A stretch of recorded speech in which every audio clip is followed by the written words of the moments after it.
Hello and welcome to my channel. 11th class journal entry का topic हम कर रहे थे। कुछ एंट्री हम कर चुके हैं 30-40 के आसपास, और एक 10 एंट्री का लॉट मैं आपके लिए लेके आया हूँ जो हमारे बेस को, क्योंकि बेस हमारा जर्नल होता है, तो वो जर्नल को क्लियर करेगा। तो देखिए शुरुआत करते हैं सबसे पहली एंट्री से। पहली एंट्री हमें कहती है कि गुड्स डिस्ट्रॉयड बाय फायर। 20,000 की अमाउंट की गुड्स जो हो गई वो डिस्ट्रॉय हो गई बाय फायर। तो देखिए ये तो हमें पता चल रहा है कि ये हमारा लॉस है, क्योंकि गुड्स जो है वो डिस्ट्रॉय हुई है बाय फायर। अब जब लॉस है तो ऑब्वियसली है, हमने ये पढ़ा है नॉमिनल अकाउंट का रूल कि debit R losses and expenses, तो डेबिट होना है ये हमें पता चला। तो हम यहाँ क्या लिखेंगे, लॉस्ट बाय फायर या loss by fire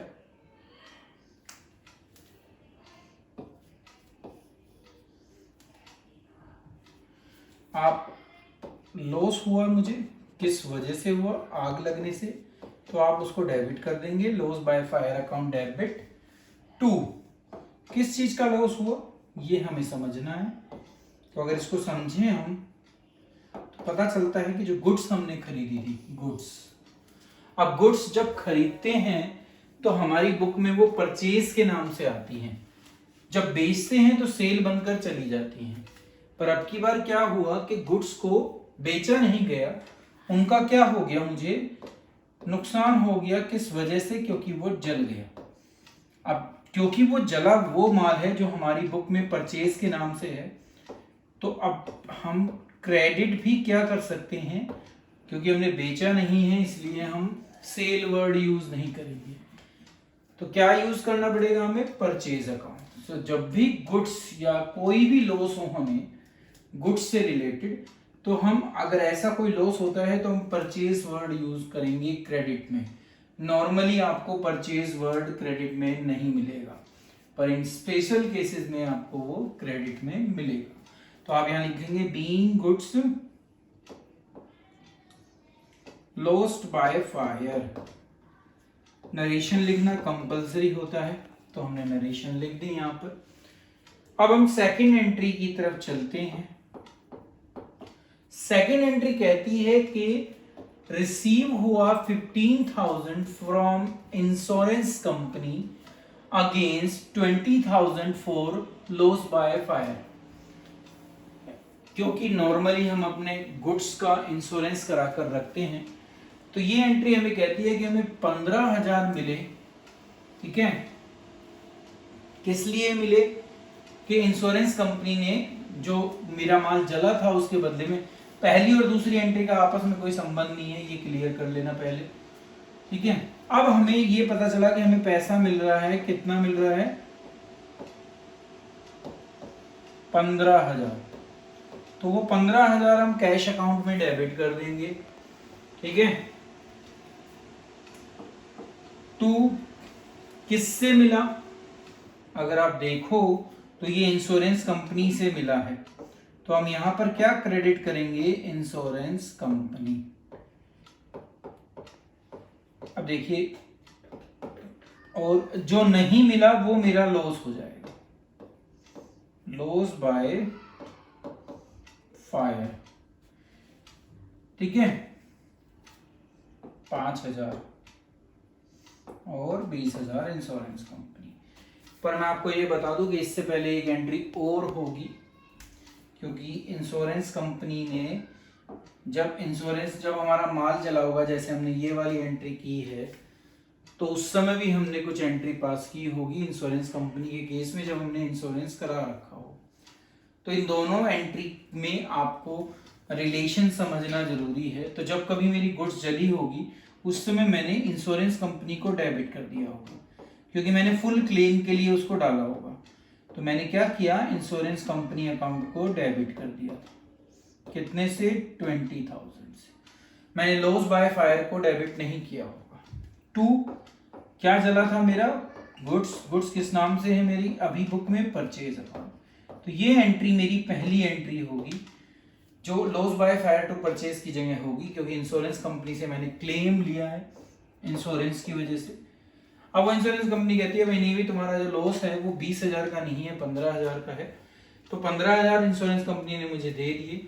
insurance company का जो डेबिट करके मैंने अकाउंट खोला था वो मैंने बंद कर दिया, और जो मुझे अब एक्चुअल लॉस हुआ वो लॉस बाय फायर है 5,000 का। तो ये दोनों एंट्री आपको एक साथ समझनी पड़ेंगी, सो दैट आप ये समझ सको कि मैंने इंश्योरेंस कंपनी यहाँ पर क्यों लिखा है। नरेशन लिखना पड़ेगा, being claim received from insurance company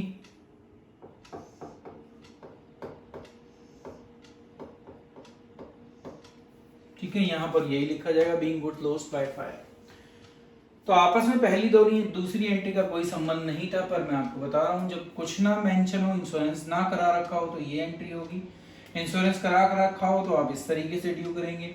शुरू में ही ये बता देगा भाई इंश्योरेंस कंपनी तो 15,000 का ही एडमिट कर रही है क्लेम, तो फिर आप इंश्योरेंस कंपनी अकाउंट डेबिट करोगे 15 से, 2 लिखोगे 5,000 लॉस बाय फायर, 2 परचेज लिखोगे, और फिर यहाँ पर लॉस बाय फायर नहीं आएगा, फिर यहाँ कैश टू इंश्योरेंस कंपनी आएगा। तो ये भी एक केस हो सकता है। तो ये केसेस थे जब गुड्स डिस्ट्रॉय हो और इंश्योरेंस कंपनी इन्वॉल्व हो, पूरा पैसा ना दे, तो आप किस तरीके से काम करेंगे। अब हम एक और इम्पोर्टेंट टॉपिक की तरफ चलते हैं, वो कहता है कि paid for installation of machinery. देखिए मशीनरी एक एसेट है, और कोई भी एसेट जब तक वर्किंग कंडीशन में ना आ जाए, वर्ड आपको याद रखना जरूरी है, वर्किंग कंडीशन, लेकिन जब मैं उससे काम लेना ना शुरू कर दूं, उस डेट तक उस पर जो भी खर्च होगा वो उस एसेट के अमाउंट में प्लस हो जाता है। तो जो भी तुम इंस्टॉलेशन के लिए पे कर रहे हो, मान लिया ये वेजेस थी या कुछ और था, जो भी आप पे करोगे वो मशीन की कॉस्ट में ऐड होगा। तो आपको इस एंट्री के लिए मशीनरी अकाउंट डेबिट करना पड़ेगा, चाहे वो वेजेस के नाम से हो, चाहे वो अब मैंने किसी पुरानी सेकंड हैंड मशीन को खरीदा और उसको रिपेयर करा रखा हूं, वो भी, जो भी जब तक मशीन को वर्किंग कंडीशन में लाने के लिए खर्च किया जाएगा, ठीक है, पे कर दिया है, तो ये पक्की बात है कि आपने कैश दिया होगा, तो कैश अकाउंट आएगा ही आएगा। आप लिखोगे being paid for installation of machine, क्योंकि नाम आपको पता नहीं है किस लिए दिया है, तो आप इस तरीके से यहाँ पर नरेशन में लिख देंगे। तो क्या समझने की चीज थी इसमें कि अगर वर्किंग कंडीशन में अभी तक कोई भी एसेट नहीं आई है, तो उस पर जो भी खर्च होगा वो उसकी कॉस्ट में ऐड हो जाएगा। देखिए फोर्थ एंट्री इसी जैसी है, जहां पर हम कंसेप्ट में गलती करते हैं। कंसेप्ट अब कहता है कि पेड किए 5,000, ये करें रिपेयर के लिए मशीन को, अब इंस्टॉल है मशीन और उसके बाद वर्किंग कंडीशन में है और उसकी अब रिपेयरिंग की जा रही है, तो रिपेयरिंग एक एक्सपेंस है ना कि एसेट की कॉस्ट है, तो आप इसको एक्सपेंस मानेंगे। और एक्सपेंस का रूल है या नॉमिनल अकाउंट का रूल है debit all losses and expenses. तो एक एक्सपेंस है जो किस नाम से है, रिपेयर से, आप रिपेयर्स अकाउंट डेबिट कर देंगे 5,000 से और टू कैश अकाउंट क्रेडिट कर देंगे। दोनों में बस सिर्फ मेजर या थोड़ा सा जो डिफरेंस था वो यही था कि एक इंस्टॉलेशन के बाद पे किया जा रहा है एज रिपेयर, तो वो आपको रिपेयर एक्सपेंस समझना है,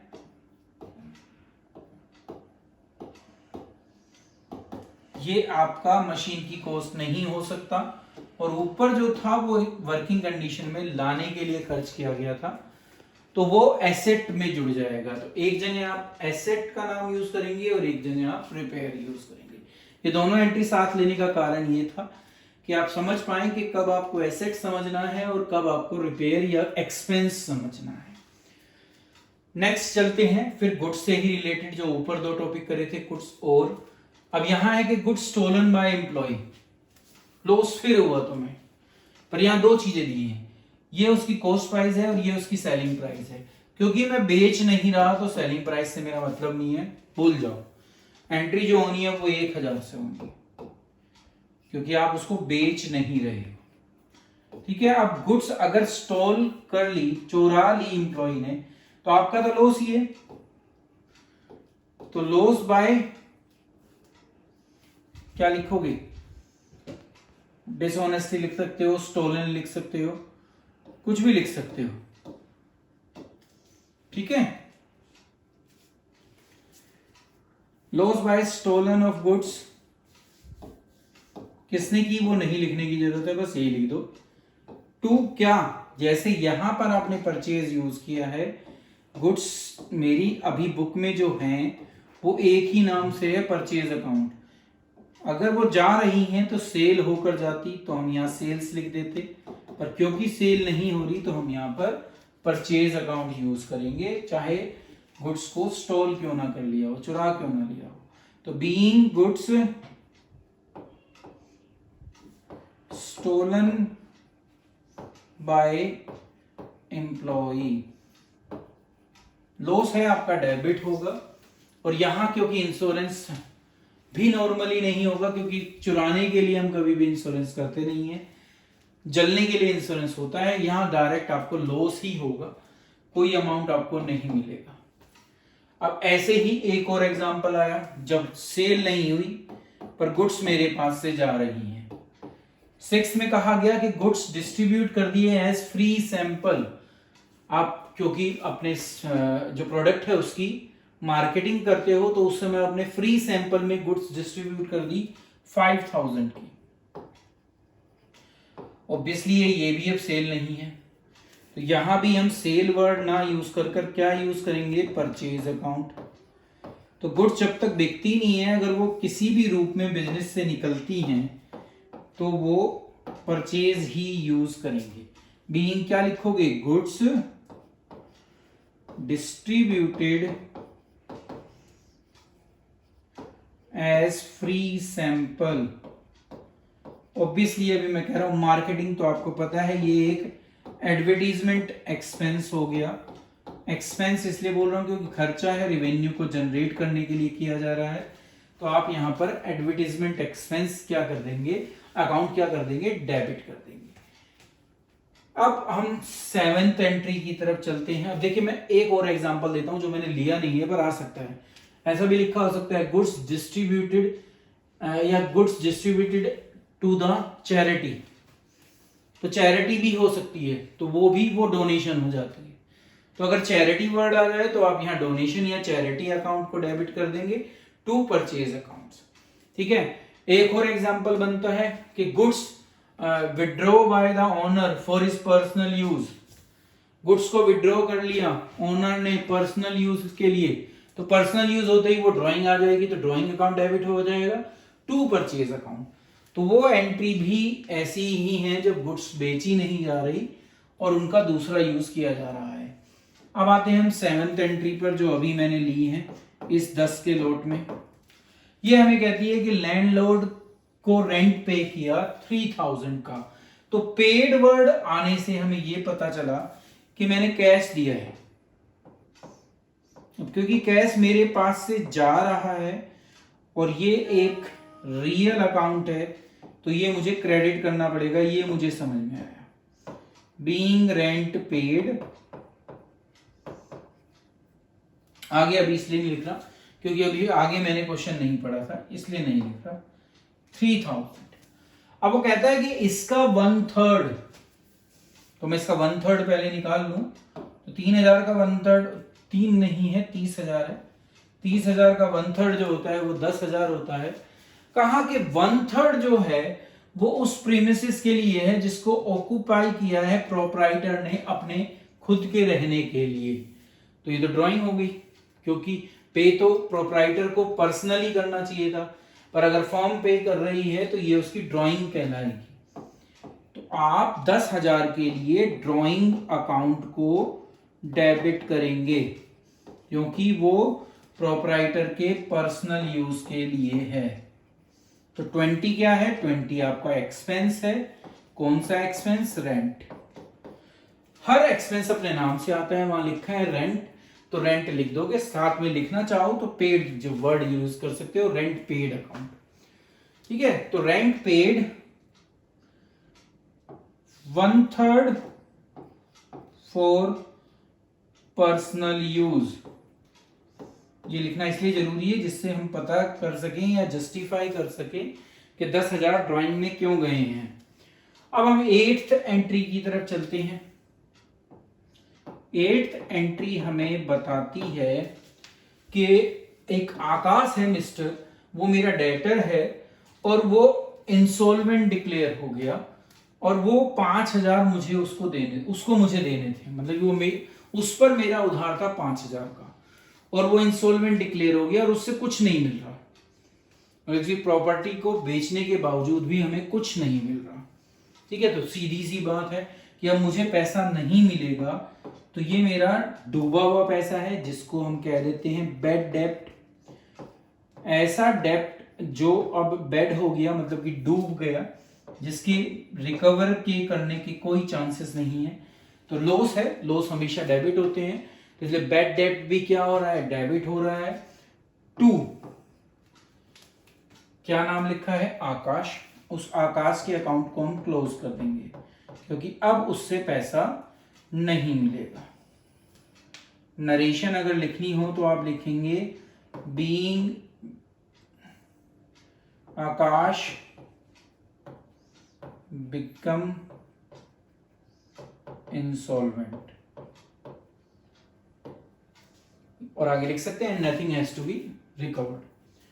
तो ये एंट्री हो गई हमारी।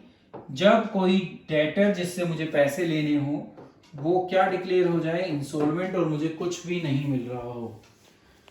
अब एक और ऐसा ही केस आता है 9th में। यहां पर श्यामलाल है, वो मेरे से 4,000 रुपए, उस पर मेरा उधार है 4,000 का, और वो इंसॉल्वेंट डिक्लेयर हो जाता है जैसे इसमें हुआ था। बट यहां कहा कि फाइनल डिविडेंड ऑफ 40 पैसे इन रुपीज, लेकिन 1 रुपए में आपको 40 पैसे या 40% पैसा मिल रहा है। ठीक है, जब 1 रुपए में 40 पैसे मिल रहे हैं, दैट्स मीन 40% आपको मिल रहा है। कहां से मिल रहा है, वो अपनी जो भी उसका घर था उसको बेचकर पैसे मिल रहे हैं। तो ऑब्वियसली ये मुझे 4,000 का 40% मिलेगा, बाकी मेरा बेड डेप्ट हो जाएगा।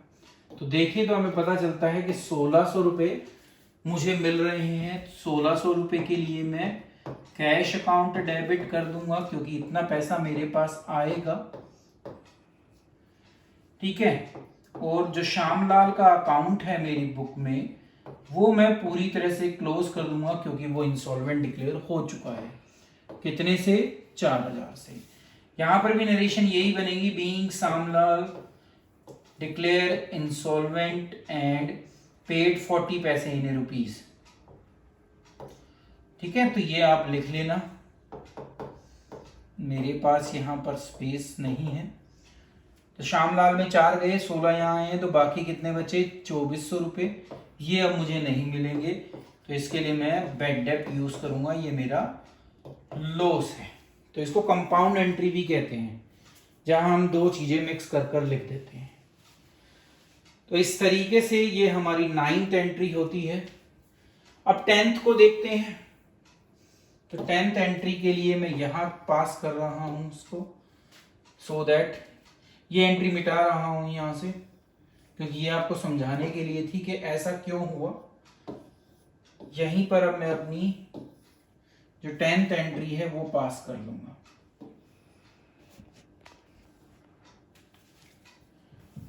देखिए 10th एंट्री में यहां पास कर रहा हूं। 10th एंट्री हमें कहती है कि रिसीव्ड। ये वर्ड पढ़ते ही मुझे ये समझ में आना चाहिए कि मेरे पास पैसा आया, तो मुझे कैश अकाउंट डेबिट करना है, ये मुझे समझ में आया। कितना लिया आपने, 600, ये भी समझ में आया। किस लिए मिला, मोहन से मिल रहा है। तो नॉर्मली अगर इतना लिखा होता तो हम कर देते cash account debit to Mohan, क्योंकि मोहन दे रहा है मुझे। बट यहां मोहन नहीं कर सकते। क्यों नहीं कर सकते, कि विच वर रिटर्न ऑफ एज बेड डेप्ट। जी ये बेड डेप्ट हुआ है ना, तो जब बेड डेप्ट हुआ था तो उसके अकाउंट को तो ऑलरेडी क्लोज कर चुके थे, तो मोहन का अकाउंट मेरी बुक में नहीं है। तो ये पैसा डूब गया था इस तरीके से 2 साल पहले, और अब ये मुझे वापस मिला है। तो मोहन मेरा कोई डेटर नहीं है कि मैं उसको क्रेडिट कर दूं, और अगर मैंने इसको यहां क्रेडिट कर दिया तो ये तो मेरा क्रेडिटर बन गया, मुझे इसको ये पैसा वापस करना पड़ेगा। रियलिटी तो ये भी नहीं है। तो इसलिए क्या किया जाए, आप यहां पर फिर लिखिए कि वो पैसा जो बैड डेप्ट हो गया था वो क्या हो रहा है, रिकवर्ड, आपको दोबारा मिल रहा है, या इसको हम एक तरीके से प्रॉफिट भी कह सकते हैं, और प्रॉफिट हमेशा क्रेडिट होते हैं। ठीक है, तो नरेशन में भी आप यही लिखेंगे, बीइंग बैड डेप्ट रिकवर्ड फ्रॉम मोहन, और 600 आप बैड डेप्ट रिकवर्ड में डाल देंगे। तो ये 10 एंट्री का लोट था जो बहुत इंपॉर्टेंट लोट था, जो ज्यादातर पूछे जाने वाली एंट्रीज हैं। थोड़ा सा डिफिकल्ट है, इसको जरूर ढंग से समझ लीजिएगा। इंश्योरेंस वाली, ठीक है, इंश्योरेंस वाली में कुछ और एंट्री आपके साथ फिर नेक्स्ट वीडियो में फिर लाऊंगा। अभी के लिए इन 10 एंट्री का ये लोट था, और 10-10 एंट्री मैं आपको बार बार 5वीं बार ये करा रहा हूँ, जिससे आप जर्नल सीख सकें। अगर जर्नल सीख लिए तो लगभग अकाउंट्स आप सीख लेंगे। जर्नल का बेस बनाइए, 3 अकाउंट, उन तीनों को याद कीजिए, उनके क्या रूल्स हैं, कैसे एप्लीकेबल होते हैं। इन एंट्रीज के थ्रू हम वही सीख रहे हैं कि वो 3 जो रूल्स हैं, 3 बेसिक अकाउंट्स जो हैं जिनके ऊपर पूरा अकाउंटिंग सिस्टम बेस्ड है, उनको कैसे अप्लाई किया जा सके। वो है personal account, real account, nominal account. तीनों के रूल आप बार बार देखिए, एंट्री पास कीजिए। जितनी ज्यादा इन जर्नल एंट्री की प्रैक्टिस करेंगे आप, उतना ही आपको अच्छा अकाउंट्स आएगा। आज के लिए इतना ही, थैंक यू।